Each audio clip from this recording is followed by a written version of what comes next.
Singapore is renowned for its efficiency, cleanliness, and countless innovation made in sustainable building design or energy and water efficiency.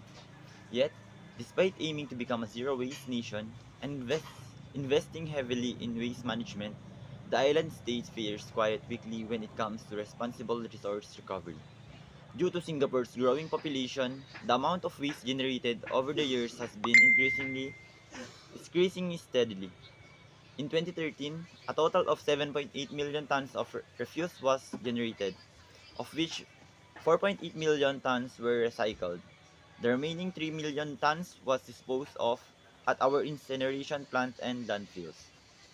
About 61% of Singapore's waste is recycled while the remaining 39% are incinerated and sent directly to landfills. The resultant ash from incineration is subsequently disposed at Singapore's only landfill, which is Semakau Landfill. As both incineration plants and landfill are capital intensive infrastructures and requires large tract of land, landscarce Singapore cannot continue to build incineration plants and landfills to cope with the growing demand for waste disposal. Hence, the government has set a target of 70% by 2030 in Sustainable Singapore Blueprint. To date, there are approximately 500 waste management companies employing about 12,000 workers who provide service from waste collection, sorting, recycling waste to energy solution, to project consultancy and R&D. So there are also a total of about 320 licensed general waste collectors or GWCs.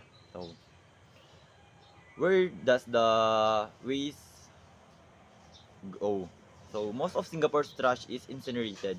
Singapore disposes of much of its waste through waste to energy initiative. Of the of the whopping 7.23 million tons of solid waste generated in 2019, more than 40% was incinerated. So, according to the National Environment Agency, incineration reduces waste by up to 90%, saving landfill space, and heat recovered produces steam used to generate electricity. In the words of the recently appointed Minister of Sustainable and the Environment, Grace Wu, Singapore is not in a hurry to ban plastic bags because it burns waste to produce energy. Waste to energy initiatives are, however, not sustainable in a long run. So people are not compelled to conserve energy when they are mi- misled to believe that their electricity comes from green sources. In addition, waste to energy only accounts for 3% of Singapore's electricity needs. They provide no incentives to reduce waste volumes or encourage responsible recycling. Singapore has extremely low recycling rates and creates massive waste volume for such a small city state. Resources are lost and wasted, creating unnecessary demand for virgin materials.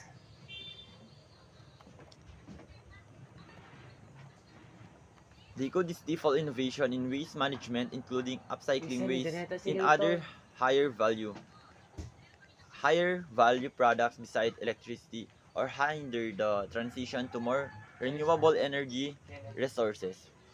Incineration typically leads to increased carbon emission and air pollution and could potentially pose a health hazard. All the experts from the NEA claims that Singapore's waste to energy technology is environmentally and health friendly.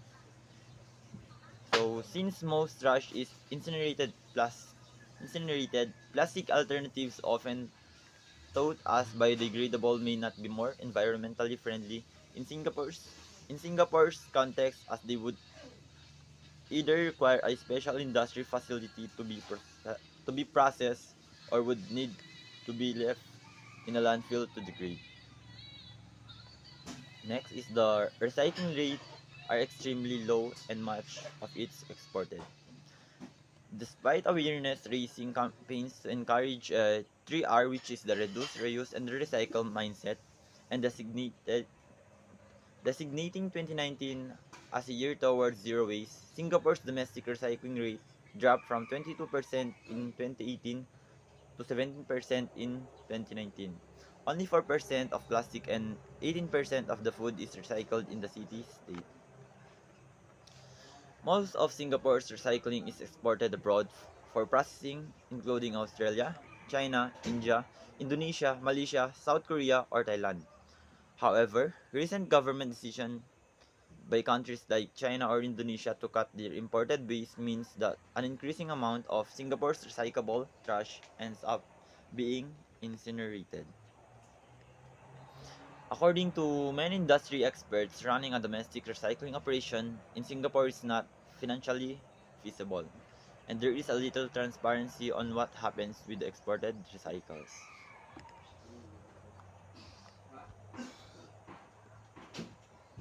Next, 40% of trash placed into recycling bins are contaminated and thus incinerated. So there are also limited awareness and education on the do's and don'ts of recycling. And many are not conscious that a recyclable item has to be washed or rinsed to avoid liquid or food contamination.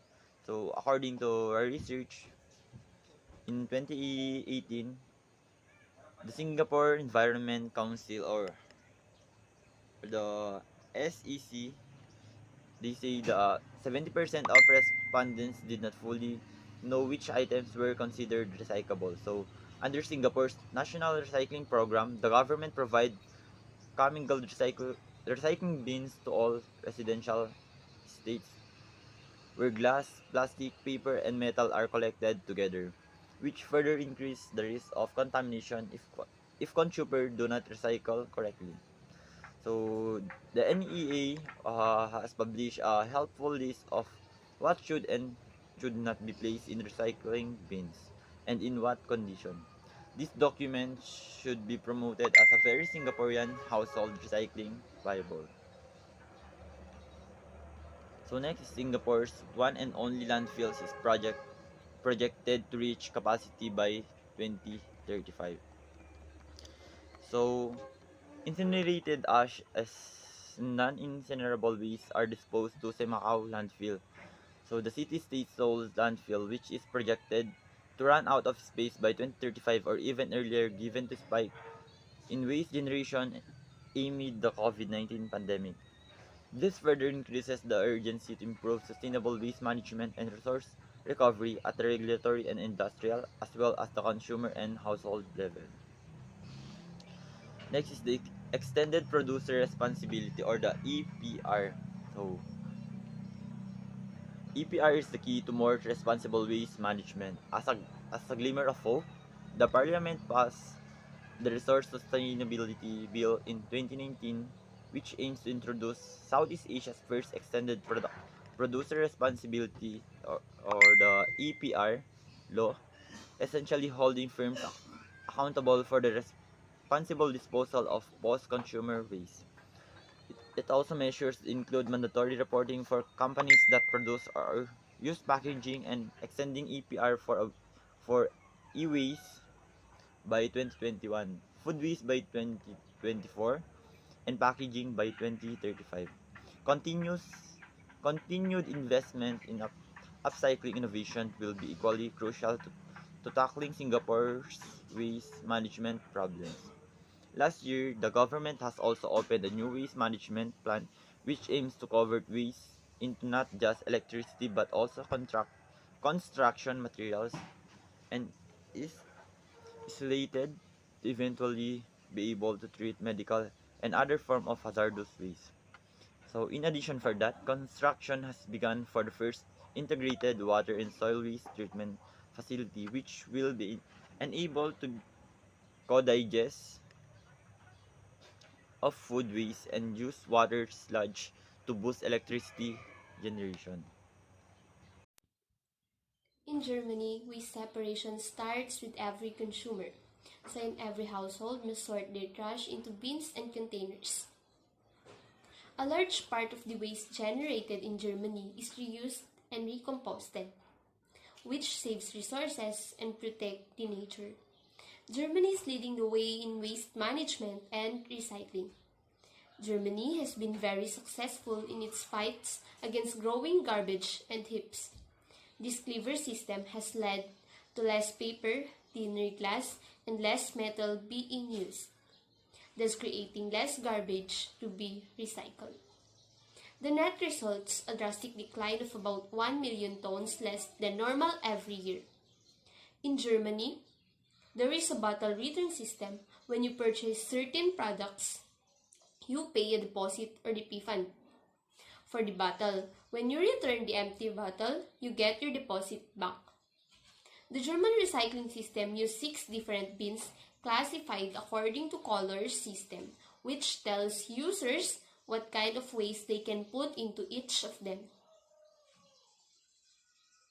The yellow is for plastics, the blue for paper and cardboard, the white for clear glass, the brown for colored glass, and the green for green glass, and the sixth bin for food and waste organic matter.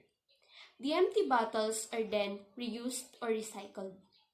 Almost all German supermarkets have sophisticated reverse vending machines that will weigh and scan your bottle to match against a list of acceptable shapes and sizes. So hello guys, the test that have given to me is all about the Japan's school lunch program. The purpose of this simple program in Japan helps support for poverty, provide a healthy balanced diet, and form of education for children. So bakit nga ba nila naisipan ang school lunch program sa Japan? Nagsimula ito noong World War I and II, which thousands of cases of malnourished children occurred, and naisipan nila itong program hanggang tinuloy-tuloy nila dahil nakikita nilang it was effective and good for everyone.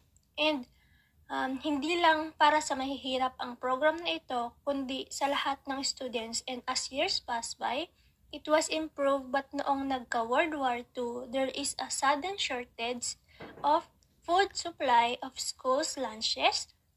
As a result, the number of health conditions of malnourished was increased again. But thankfully, there is donations they receive for food supplies for school lunch. As of now, the program of Japan is still offered at all primary schools, and it is not just a food program but also now a part of children's education. So, yung mga bata mismo ang nagsiserve sa isa't isa, which talagang matututo sila sa proper table manners and food preparation. And the program also provide new jobs for schools tulad ng mga nutritionists, which take charge sa mga menu ng mga bata, nagluluto, or nagde-deliver sa school.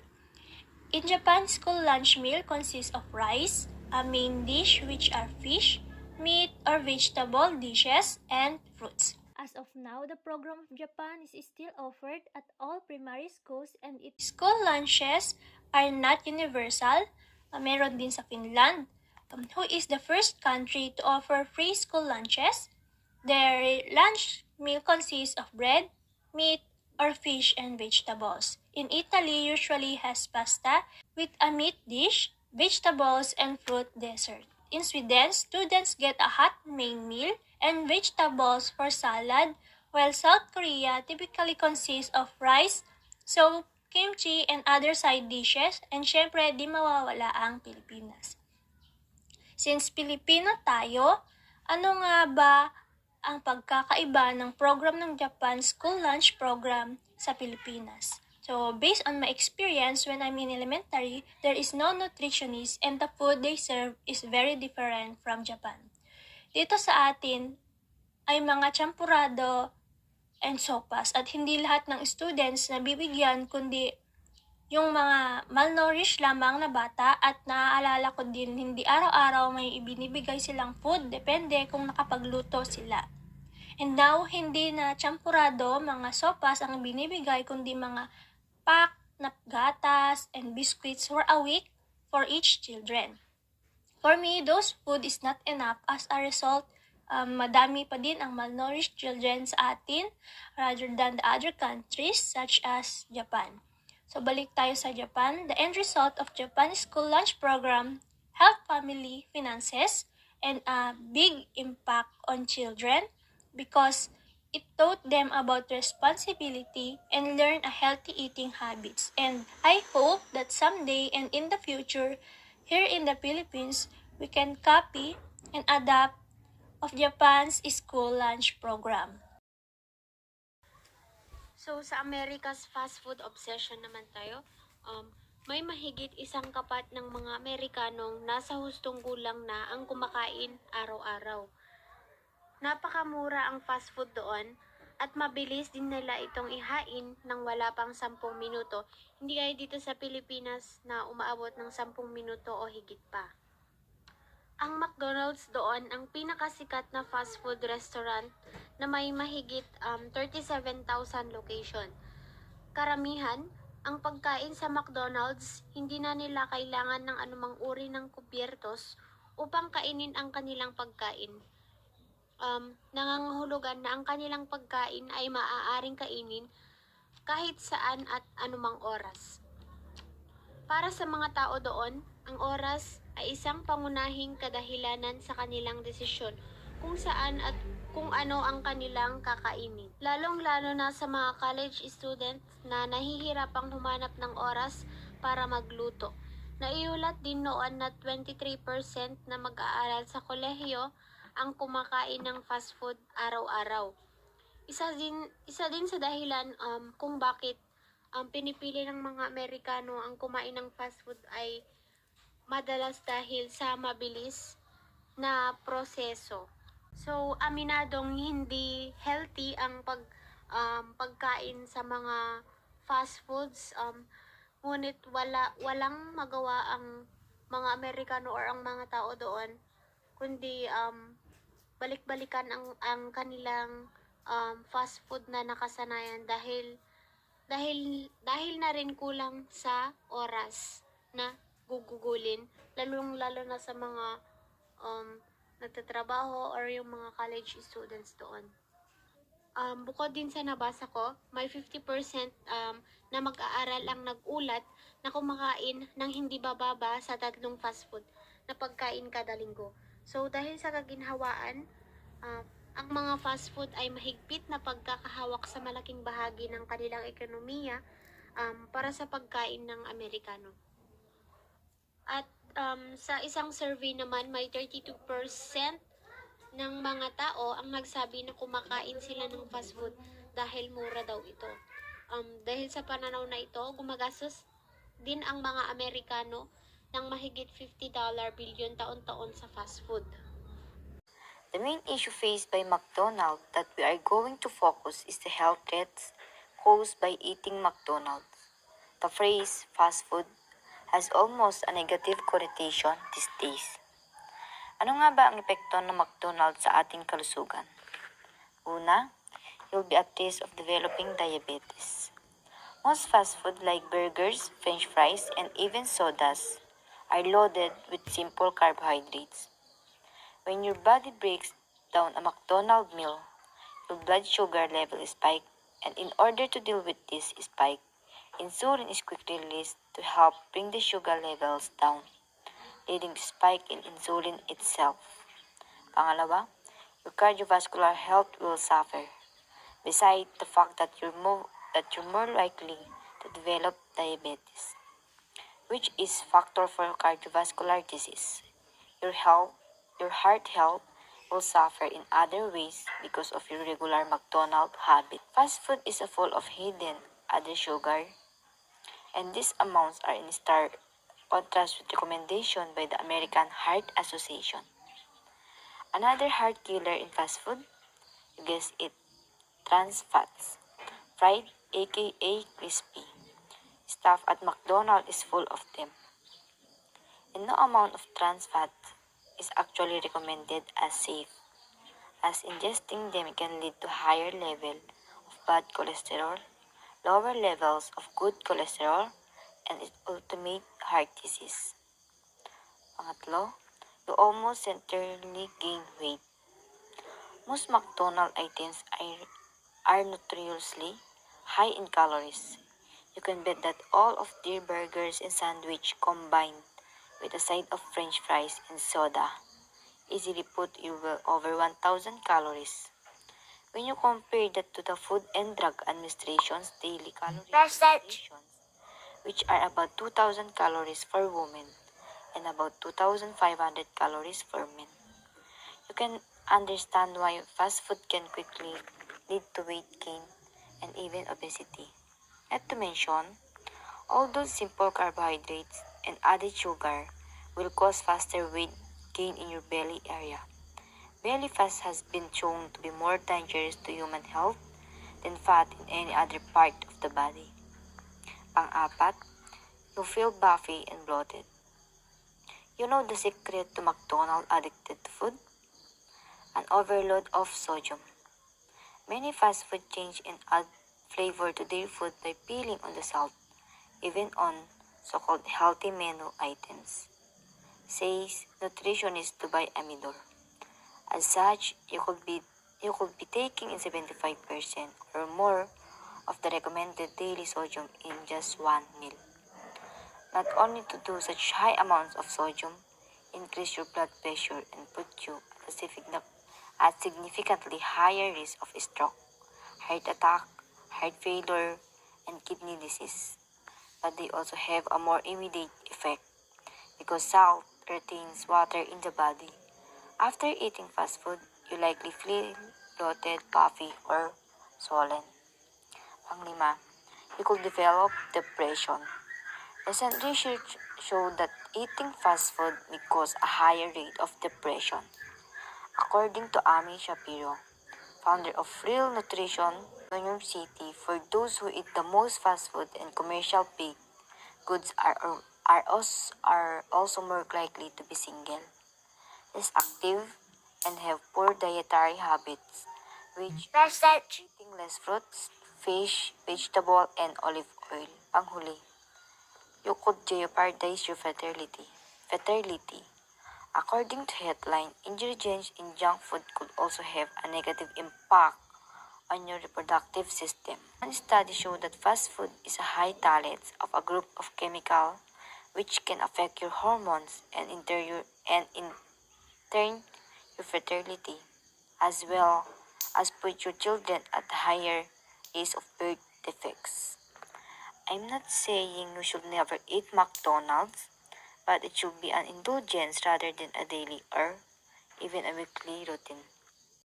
So, let's talk about education. So, alam naman natin na Philippines has a great educational systems, but it is undeniable that there are other countries that is better than ours. Imagine living in Finland which you only spend 20 hours a week in school, or in Japan or Korea with shorter time in school a day. Di gaya sa Pilipinas, we spend much of our time in school from preparation to sleeping. Biruin mo no, nagigising tayo ng alas 4 ng umaga just to prepare going to school.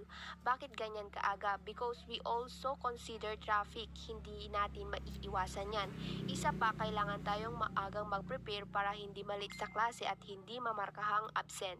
Imagine 7:30 ang start ng klase in the morning and we will end at 5 p.m. Di pa kasama ang sagot sa mga assignment. Isa pa, mas advanced ang education abroad compared to our country. This is the reason why elite families send their children to study abroad dahil nga sa may kakulangan sa education system natin. Where in fact, some other countries ay hindi nire-recognize ang natapos nating kurso dito sa Pilipinas in terms of work abroad. Example lang nito is nag-aral ka ng nursing dito and you became licensed nurse, but pag pumunta na abroad with high education system standard, hindi na o-honor ang pagiging nurse mo and bagsak mo is TH or domestic helper. And this is what I know on what is the difference between the education system of the Philippines compared to other countries.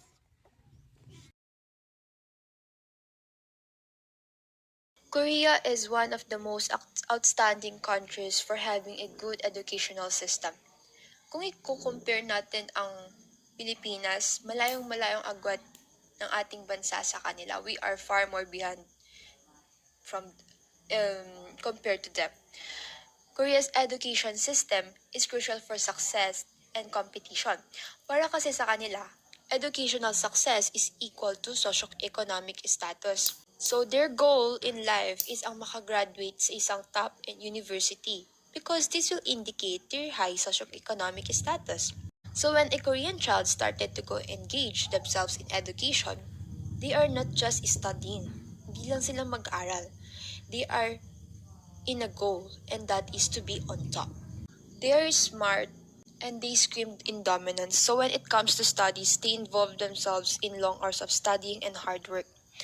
Most of these traits are being influenced by their parents because in reality, we are going to agree with this because parents has had contribution in their child's traits and academic success because they are indeed our first teachers. If we are to compare Finland to South Korea, Finland is considered to be a non-competitive system of education, while Korea is often described as a very stressful, authoritarian, brutally competitive, and meritocratic. They emphasizes high pressure and high performance in their education system. Pero despite all of this success, ito rin yung dahilan nila kaya bakit sila nagkaroon ng loophole sa kanilang educational system. Because we are going to admit this, achieving is not easy. Sabi ko na kanina that Korea has been described as the very stressful, authoritarian, and brutally competitive in nature in terms of their educational system. Kaya naman, ito rin ang naging dahilan ng kanilang suicide rating. Sila kasi yung may highest rate ng suicides, which is 28.9%. Tsaka, hindi lang sa suicide, but they also rank among the highest for household debt, depression, divorce, and alcohol consumption. It has been argued that South Korean education produces an overachieving students. So, pangit rin na masyado nilang pinapressure yung mga students nila kasi nagkukosto ng suicide, depression, stress sa estudyante. Sa sobrang pagiging focus nila sa pagiging success, nakakalimutan na nila yung buhay nila, their social life. Wala na silang social life. Hindi na sila nagkakaroon ng masayang pamilya. At kung magkakaroon man sila ng masayang pamilya or gusto man nilang magkaroon ng pamilya, limit lang kasi alam nila yung hirap ng magulang sa pagpapaaral sa kanila. Kaya most Korean families only had one child in their family. Hindi na sila masyado nang madami yung tatlo para sa kanila. And most of the time, yung iba, they are sobrang engaged sila sa studies kaya ang ginagawa nilang anak or tinuturo nilang anak is yung mga pets nila, ganon, sa Korea. Unlike here sa Philippines, dito kasi sa Philippines, we are born to be competitive rin but we know how to value our social life. Kahit nandun yung pressure sa studies, we are all resilient enough para magkaroon ng balance ang studies at ang pagsasaya. We are investing in both success and cultural aspects. We are more engaged in recreational activities because we are a happy country. I believe that we are so smart and we are special. We are not just language smart, maparaan din tayo at maabilidad. Kaya naman, kung magkakaroon tayo ng unity and proper discipline, magagawa rin nating makahabol at malagpasan sila. So that is all about the Korean educational system. I am Trisha Ezra Irodas, reporting.